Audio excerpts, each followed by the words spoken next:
Do you know how old that kid is? I have no idea. I'm gonna guess 26 because he played in college. I think all 4 years, maybe even five, because he's a transfer from Auburn. But Where did he finish his college career? I don't even know. Oregon. Oh, okay. Um, College football's so not big, you know that. How's everything going for you? Good. We're great. I'm looking at Otani cards. I really need to tell you this real quick because you were talking about our hobby resolutions, and I know it's not on the list, but I'm going off topic, baby. That's okay. I like So that. my cards room is actually worse now, I think, than it's ever been. How is But that possible? it's in the process though. So it's like the taking apart of all of the boxes to reassemble them correctly has just left me in despair. Like tomorrow, this room's gonna look so much different. But I've been taking like all of the Broncos cards are out. Then once that's out, all of the Elway cards are out. Now, You know, where do all the you Cody Bellingers are out. so cards you're keeping for your PC, where do you store them? Like, are they in boxes, in sleeves? Are they in top loaders? Is it depend on the card? It depends on the card. Everything in my PC is at least a sleeve. If it's numbered or it just like looks really cool or something, then it's getting a top loader. Like this Terrell Davis. This deserves a top loader. Just look at it. It's awesome. So no, I'd say most things are everything is at least a sleeve. Some things are top loaded.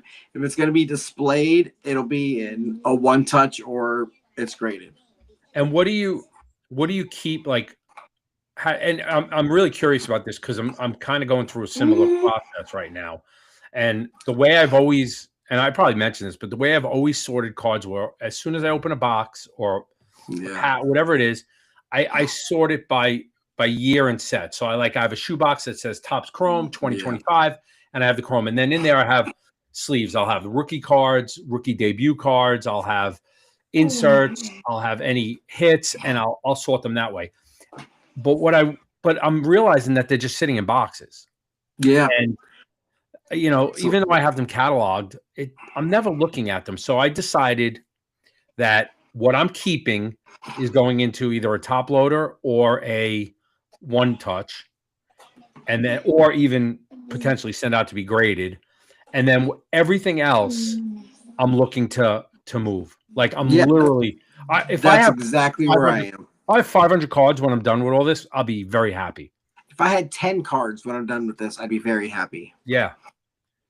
But what's going to happen is I'm going to have 2 shoe boxes full of John Elways, 2 shoe boxes full of Joey Vottos, and those are just going to sit. And every once in a while, I'll go through them, but they'll sit in a box, and that's cool. Just to every once in a while, but like having 10 cards to display, I think I'm good with that. The 10 best cards that I can have. It's hard to see behind me, but I used to want all of them, and now I want the best that I can have. But since I already have 800 John Elways, I'm not going to go sell 800 John Elways. I'm going to put them in a 2-row, and I got this little container thing over there that the 2 rows go into. It's like a shoebox holder kind of, and it'll be labeled John Elway cards.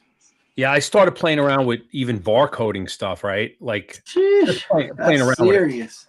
Like I was just playing around with it. I have a label maker, and you could do barcodes.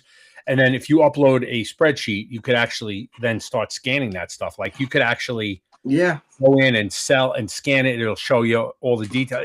Listen, it's a lot of work. And I don't know if you can see behind me, but like those 2 shelves, like that's all binders. Yeah. Those are just binders of, and there's a third shelf behind it. It's just binders of, some of them are inserts, some of them are just sets, and I don't want to collect sets anymore. I didn't buy anything this year yet. Zero.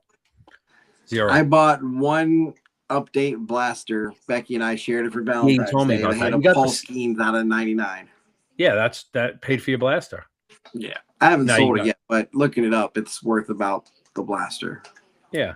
I'm sure. Well, once he goes 2-0 and wins the World Baseball Classic, it'll be worth $1 more. So yeah, it's his 3rd year card, right? 3rd or 4th year card, but it's a numbered card, and Skeens is very collectible. So that's probably you probably can get your $30 back for that, for sure. So before we jump into everything, I typically open up just asking how's everyone? Family's good. Everyone's good on your side. Everyone's great. Coop's protected his friends from getting bullied at school. Nice. And got Claire all signed up for softball lessons. And, you know, Becky and I are just keep it on. Plugging along. Yeah, we were in Disney last trip. week. So I will tell you, I'll give you I know this is not a Disney podcast, but I will tell I know you're a Disney guy. So I'm a DVC member, right? So we bought a DVC property there in 2004. So technically, we don't pay for a hotel when we go. Technically, I mean, I prepaid for my stays, right? Now there is a monthly maintenance fee, so you are paying every month a little bit, but the actual deed has been paid off. So I have a hotel usually every year for about 10 nights I could stay in Disney with the number of points I have. So we just did 4 nights. So I didn't really pay for a hotel. That's one theory in my head. So you got to follow how I'm thinking here. I didn't lay out any money for a hotel. I also used, because I travel a lot for work, I used points for my airfare. So I didn't lay out any airfare. So now in my mind, I'm up. Now I know I got to buy tickets. Nothing I can do about that. Got to buy the park passes. So what I did this year was, and I've never done it before, and I highly recommend it, even though it's extreme. It is expensive, but we bought the Premier passes, the Lightning Lane Premier passes. First you can go on any Lightning Lane ride anytime you want. You don't have to schedule anything. Just walk up to the line and go on. And this was the first time I ever was in the Magic Kingdom and literally got on every single ride, including the teacups, like everything with that Premier Pass. Same at Epcot, same at Magic at Hollywood Studios, and same at Animal Kingdom. So we did all of that. And then we also they had like the after hours night. I don't know if you ever heard of these things. So they pushed the people out. And then at 9:30, after the fireworks, you have to have a wristband and you can just walk on rides, literally walking on a 3-minute wait for Guardians of the Galaxies, 3 minutes. And then we went back and it was like a 35-minute wait, but it was already almost 1:45 in the morning. So we decided to just not ride it for the third time. But I would highly recommend, if you're planning a Disney trip and you can save the money, to at least, even if you do it for one park, it is just a different experience, right? Like, we didn't have to rush. We didn't have to get up at the crack of dawn. We literally walked into the Magic Kingdom at 1:00 and got on everything. By 9:00, we were pretty much walking out the door, completely shot. It sounds like about 3 years from now for my life. Yeah, listen, I'm not going to do that again the next time I go. I probably won't go until next year because I'll have the hotel. But I got to tell you, airfare has been going up. Airfare has not been cheap, and it's weird. I travel for work. I'll talk about it in a second. I'm actually going back to Orlando, so I'm flying back to Florida in March, and gonna stay for like a long weekend down in Florida, and then I got to drive up to Orlando for work, and that airfare was like $240, and I paid, and it was almost $700 to go in February. A ticket, $6 something a ticket. Jeez. But like I said, I use points. I wiped out quite a bit of my points, but I did it. But I came back to 2 feet of snow. 2 feet of snow. Complete disaster. Like, the block looks like a war zone. My car is still buried. Did not move it out. Today it hit 40 degrees, so we got a little bit of out. Snowblower shit the bed. So that's done. Hey, even if you have 2 feet of snow, your snowblower, it's over top your snowblower. No, it's not working, right? Like, I was able to, like, where I have a little bit of an overhang, I kind of started it where it was a little less than that, and then was able to kind of slowly make my way. So I got a lot of it done on Sunday and Monday with that, but then I went out today when it was a little bit warmer, and the blades are not turning. So belt is shot. Is school closed there? So school was closed Monday, first time in a significant number of years. When COVID hit, New York really invested. New York was one of the states that was like all about closing everything during COVID. So they invested heavily in this, homeschooling platforms. So they're able to turn it on a dime and just go remote. But they actually decided no school Monday, no remote learning. Just take now. You got to remember they come off a week off. The kids, right? So they were off the whole week prior. So a lot of the kids didn't even bring home their tablets. See that's not a thing here. Yeah, My kids don't have school tablets. They don't have school computers. They don't bring stuff home. So that can't be a possibility here. So they had to go back Tuesday. So my daughter's a teacher, and she had 14 of her 20 students showed up, which is not bad. Now you got to remember she teaches in Brooklyn, and Brooklyn is much more like Manhattan than where we live in New York. We live in Staten Island, which is a little bit more suburban. Never been there, so no idea what you're talking about. So listen, I got a driveway. We have regular parking, street parking, and nothing was really plowed well. Brooklyn, on the other hand, has metered parking on the street, or you can only park at certain times. It's much more urban. The plows got through there pretty quickly and cleaned that up. You got a lot of people who travel into Manhattan, so they took care of it. Anyway, we were in a mess. Back from Disney. I got to show you. We got free. They gave out in Epcot free Lorcana. What are they? Lorcana, is it called? Yeah. Free cards. We got 2 packs. Sweet. Got nothing cool except for Snow White. But other than that, I don't collect them, but I did. I was excited about opening packs. Yeah. All right. Let's jump into some stuff. Olympics. What did you think of that Sunday game? Was that not amazing? I mean, I remember just thinking in the second period, like, we are going to get our butts kicked. Like, Canada is so much better than us. But then they just never scored, and they never scored, and they never scored.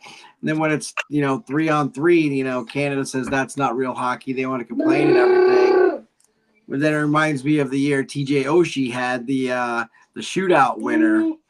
And it's just like, I remember the same feeling. Like, I'm not Mr. I'm going to fly a flag and run outside like our buddy Kevin's cards and all that stuff. Like, after that, I was literally on the way to take Claire to softball. And as we're pulling into the parking lot, like, scored the goal, listening to it on the radio, and then honking the horn, everybody inside's high-fiving each other. And it's one of those things that, like, I don't watch hockey. I don't care about hockey, but I watched that game, and I cared a lot about that game. I watched the women's team, and I cared a lot about that game, too. It's just Cooper even watched the game. Look. Yeah, I watched the game. Wait, is Cooper's hair green? Yeah. They had crazy hair day at school.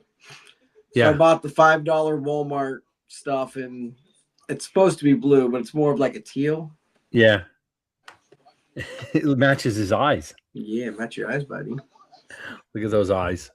We're talking about the hockey game, okay? Yeah, it was a great game. And too. Jack Hughes is playing tonight for the first time back in New Jersey. Yeah, they said I like George Springer plays for the Toronto Blue Jays, came up to spring training wearing a USA Hockey jersey. Like, when you have stuff like that transcends, that's what is meaningful. It reminds me of when the Redeem team came back after USA Basketball was down. Then all of a sudden Kobe decided, I'm going to run right through Pau Gasol, who's my teammate, and take this back. And it's those kind of moments that is one of my favorite. That you're just never gonna forget. Like, that's one of my favorite videos. It's one of my favorite videos of all time to watch. And I'm not gonna forget TJ Oshie. I'm not gonna forget Hillary Knight, and I'm not gonna forget Jack Hughes, Megan Keller. I mean, that goal to me, the Megan Keller goal for the women, was much more impressive than the Jack Hughes goal. Yeah. What, dude? You're not doing it. It's not safe for you. Okay, I'll make you one when I'm done here, or you can ask Mom. She'll be home in 5 minutes. It's protein shake. He's hooked on them too. Oh, that's good. Yeah, it's a little late for that, Coop. Yeah, you might pee the bed, bro. Nah, Coop never pees the bed. He wakes up and goes. All right, early baseball predictions. Now that spring training is, hockey's behind, Olympics are behind us, football's behind us. Early predictions. Dodgers, Yankees. So I got the Yankees too. I do not take the Dodgers. Like, yeah, I actually have the Mets doing much better this year than they did last year. Oh, I'm on the Mets train. I think the Reds are going to be a lot better. I have the Reds winning. Pirates are going to be a lot better. I think I have the Reds winning the Central. I have the Reds winning the Central. I think they come third, maybe in another wild card. I think the Cubs and the Brewers are clearly better than them, but you never know. Yeah, We're see wrong about everything we talk about. So I think we see another where a lot of teams come out of the AL East, right? Blue Jays, Orioles, maybe the Red Sox. And are you going to have the Royals, Guardians, and Tigers? You know, I mean, you never know. I always have the Guardians. The Guardians always seem to just win the division. Seattle and Houston, like who knows? That's what I have too. Yeah, I mean, it's funny. I mentioned baseball for a second. I'm going to share something that ESPN has out right now, and I'm curious your take on this. So I'm going to share my screen. They have the top lineups in baseball, and you mentioned the Dodgers. Just look at that lineup. It's insanity. Shohei, Tucker, Betts, Freeman, Smith, Muncy, Hernandez, Edman, Pages. I mean, I'm old enough to remember when Hernandez was the World Series hero for the Texas Rangers. Yeah. What's wrong? And then. Okay, Mom be home in a minute, bud. His leg hurt. He had to walk home from school today. Unbelievable. Then you got the Braves. I got the Braves at least getting a wild card this year. I have the Mets winning the division. I mean, the Mets are stacked too, right? Bichette, Lewis Robert. Doesn't do it for me. Mariners are the 4th. Blue Jays are the 5th. Athletics with the 6th best lineup in baseball. Do they even have a home? Like, where are they playing? Are they Vegas now? No, not yet. But they're going to play. First of all, in the AAA stadium, they're playing in the AAA stadium again. But I don't know if you've ever been to Vegas, and if you have, it's amazing where they're actually going to put this stadium. It's literally in the middle of the Strip. It's I've been there 15 years ago, but yeah, you got the Mandalay Bay sits on one side of Mandalay Bay. But on the other side of the highway is where the Raiders play. A couple blocks up, you have T-Mobile, and then smack in the middle where the Tropicana used to be, there's going to be a Major League Baseball team, right? And you can't, gambling on sports was illegal. In just a few minutes, Coop. I don't know what you want me to do about your leg hurting. I can't fix that. Dr. Chris. Yeah, I'm not Dr. Dad here, buddy. You weren't allowed to gamble on sports years ago. Now we got teams in Vegas. Yeah, and then remember they said the Pete Rose was banned from gambling, but yet they have and he's not allowed in the stadium that sits on the street named after him. So it's funny, before this all blew up, I have a friend who's an actual NFL ref. He's a ref. He's an NFL. He's not a side judge. He's the guy who presses the microphone and says personal foul. He did the. Do you remember the Chiefs Bills about 3 years ago? The back and forth game. I mean, when the Bills the 13 seconds game. Yeah, that game. He did that game, and I remember texting him afterwards and saying, "Man, I gotta tell you, you just called one of the greatest football games I've ever seen." And you let them play. Right? I said, you really let them play. He did not respond to me. Didn't answer my text. I saw him months later, and he says, "You realize you can't text an NFL ref about a game on my phone." That was 3 years ago, 4 years ago, where he wouldn't even come to Vegas because they weren't allowed to go to Vegas. Yeah. Because now we got professional teams there. Professional teams there.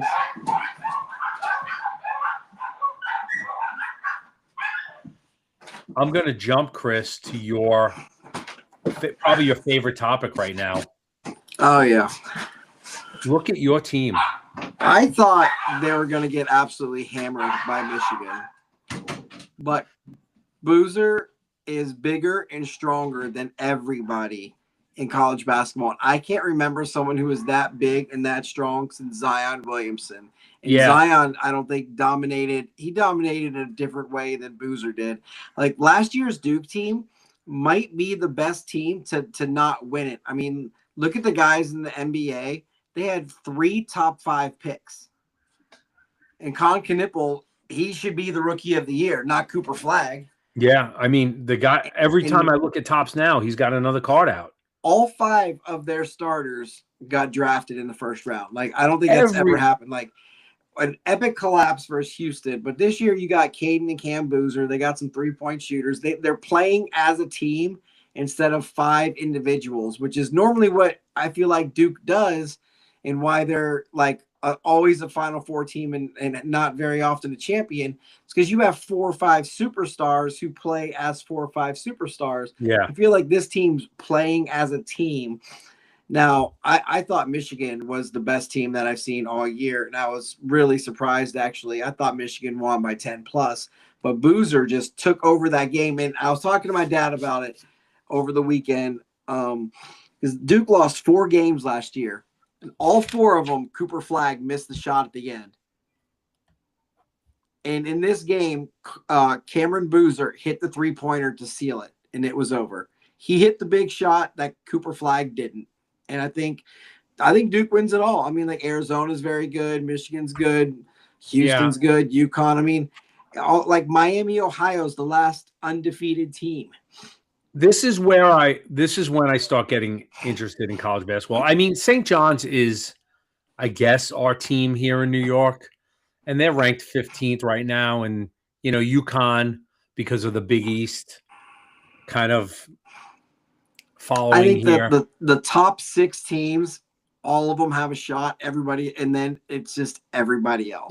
Now Duke has 3 games left in the regular season, and 2 of them against ranked opponents. Right? You have a game coming up against.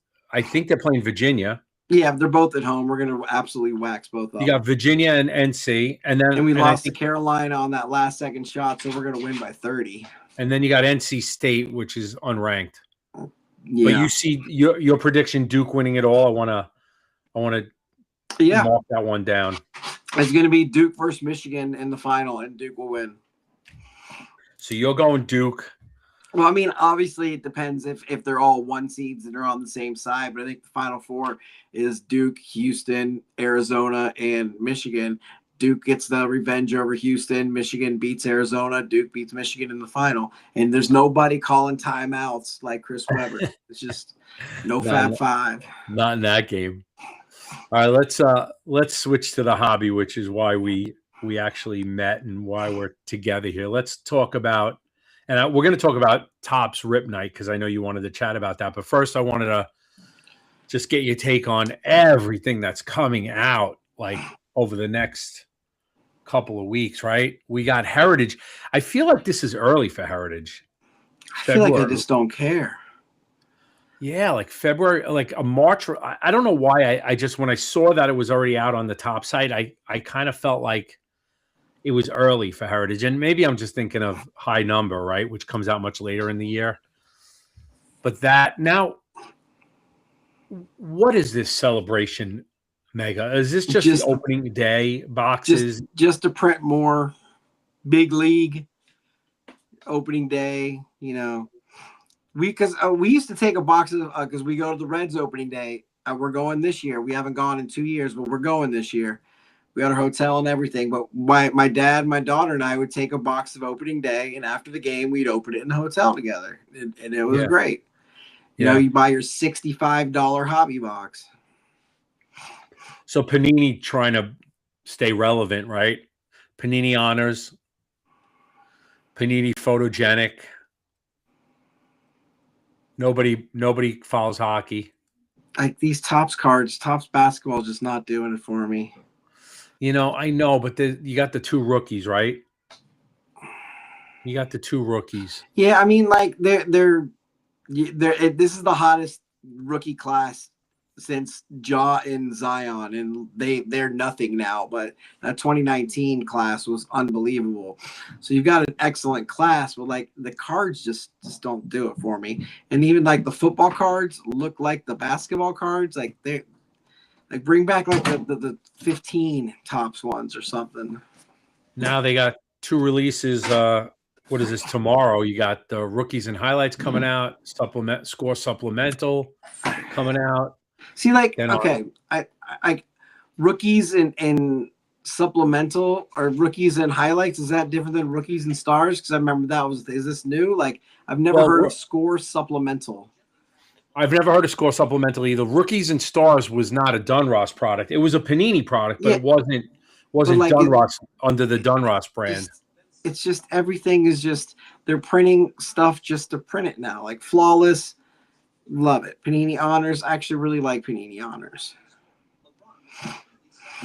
Top Universe WWE. Oh. Look at this. Leafs medal St. Patrick's Day. Well, there you go. Like that's a card you can get autographs for super cheap of your guys. That's a card you would like. I would absolutely. I would love that card. Then you got Select Football H2. They're all releasing on Friday. The Prism International. God. Then nobody cares about hockey. But yeah, it's enough. I mean, if I had, like it gets me too. I saw this guy he was local. He used to do breaks and he's getting back into them, and he ran a Stadium Club Hobby Raz, and it was 10 spots at $7. I'm like, that's $70 plus shipping, man. You can go right now on Walmart's website and buy it for $50 free shipping. Like, why are people getting in these breaks for the way, like, for a mega box? Like, it was a Raz to own the mega box and it'll ship it to you. But it's like, okay, you're probably then spending $7 more on shipping. So you're spending 70. Well, you got in a Raz of $14, whatever. But still, like, what? For a Stadium Club mega box? Chris, it's no different than going to the casino and putting $15 in a slot machine. It's gambling. When you're doing that, it's gambling. But I mean, as the seller, like, I have a $50 product and I'm buying it I'm selling it to you for $70 when I can go out myself and just buy it for $50 at Walmart down the street. I can order it right now. It's not like it's not available and it's sold out. I can go to the Walmart website right this second and buy it for $50. But this dude's razzing it at $70.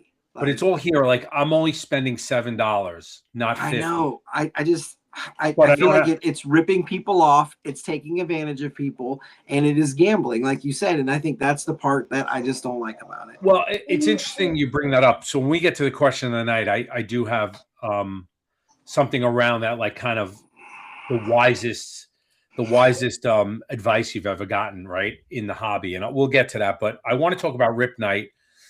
You actually wanted to talk about Rip Night. So yeah, I've never attended one. Have you ever attended one? I've not. You've not? Are they not? But I see, like, Mojo Breaks is out there with Mike Trout. Like, you see the local card shop down the street was more packed than I've ever seen it ever. Like, Card Collector 2 had to rent a hall, like a banquet hall to fit all of the people who wanted to come, more than just the trade night. And all these players and all these celebrities, like Cooper Flagg was ripping at Indie Card Exchange.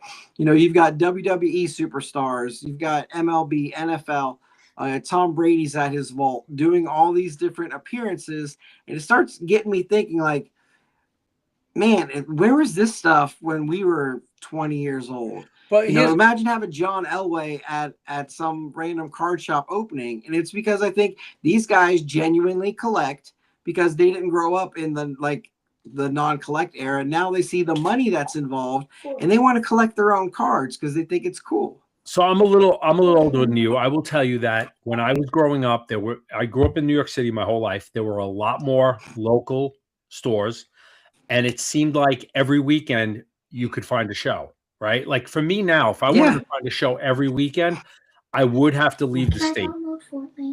Yeah, it's not going to work though. I'd have to leave the state. Yeah, I'd have to drive to Jersey for an every weekend show. It doesn't work on your iPad. See, in Columbus, we'll have one every single weekend. We'll have a show, but that doesn't mean someone's going to be there signing autographs. So here on the map, because it went by my location here. So I live in Staten Island. I'm up probably closer to this part of the, like more middle, like right here. There's the one store that had Rip Night. One. Yeah. I know of, I'm going to say there's 3 there, maybe 4. One guy turned out to be a complete fraud, but I don't know if he's still open. But there was only one. And then you mentioned Brady. Brady's card vault was open. And as you go to New York City into Manhattan, you could see there's a lot more locations. But, you know, Jersey, a lot more.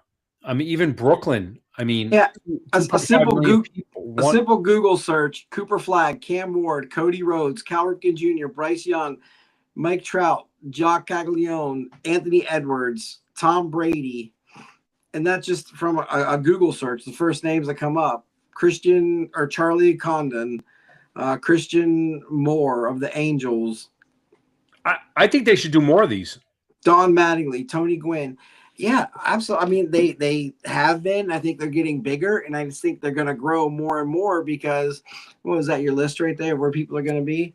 Because people want to come to see those people. Then again, you see how many times, especially with the rookie debut patch, Cal Ripken. People want to own their own debut patch. Yeah, this is fantastic, man.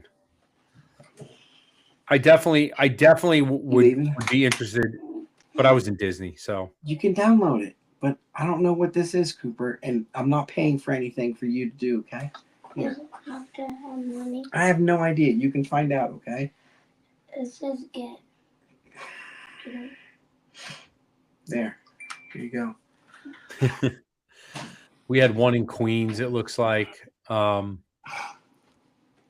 Chris Sale. But I just think it's a way for the celebrities to hang out with the influencers, if you want to say, because it's not your everyday mom and pop shop that's been there. It's only the people you see on YouTube and that are prevalent on YouTube or Instagram or TikTok that have the people, you know, that have the celebrities. When we were at the National, the one I went in Chicago with my daughter, we went to trade night. Right. So I met a couple of the guys from our Card Honkies Twitter chat room. But my daughter was able to get a picture with Michael Rubin. Yeah, I got one too. And she got a picture with him. He was very friendly, very pleasant. And another kid asked him, get a new one. Michael Rubin asked him who his favorite player was. And he said, God, who's the quarterback of the Bears? Caleb Williams? Yeah, Caleb Williams, right. He said Caleb Williams is my favorite player. And he literally took out his iPhone and FaceTimed Caleb Williams right there. Like, those are the things that make the hobby great. It makes what the hobby. And you know, those are the kind of things you need more of. I wish we had more shops here. I would spend more time. And see, and then Topps also will send the T-shirts out to companies, will send the product out to stores, and for you to do free breaks, for you to do giveaways. Topps is giving all of this stuff away for free. I mean, you might think, like, I mean, me and you probably understand that Topps is giving it away, but like my kids go in there or something, they have no idea that, you know, Topps is doing. They think it's the shop when really Topps is. I mean, I'm sure the shop is giving something away and they're doing something special on their own. But Topps is also providing a lot of this stuff, and they're putting on the entire event. I really just to get people in the shops, which I think is great. I wish they would do more of this. I know this is a perfect time of the year right now, right? Because all those Florida locations and Phoenix, Arizona, they have all the baseball players there. Football's over. You have a lot of opportunity to get a lot of these players into the stores now. So I just think and it's kind of like the lull right before baseball. Basketball is coming to an end. Hockey's, you know, not there, or over in Italy. And then football's in the off season. We're about to have training camp and then free agency and the draft. Like you said, it's the perfect time to ramp up when things are down. Yeah. So before we get to the last thing, which is question of the week, I did want to show you. I told you I purchased this. It finally showed up. Yeah. My mantle. The Beautiful. 1962 mantle in a 6. Finally showed up. When you put it on the notes, I really thought you were talking about the 52 mantle that they put in Top Series 1. And you're gonna like not say you had it, but someone found it. No, But I was not expecting this at if all. Chris, if it was me, I hate to say it, but we probably wouldn't be on tonight. I probably would be somewhere else right now. Yeah, me too. I'd be somewhere else. All right. Last thing. What is the wisest sports cards collecting advice you've ever gotten from another collector? And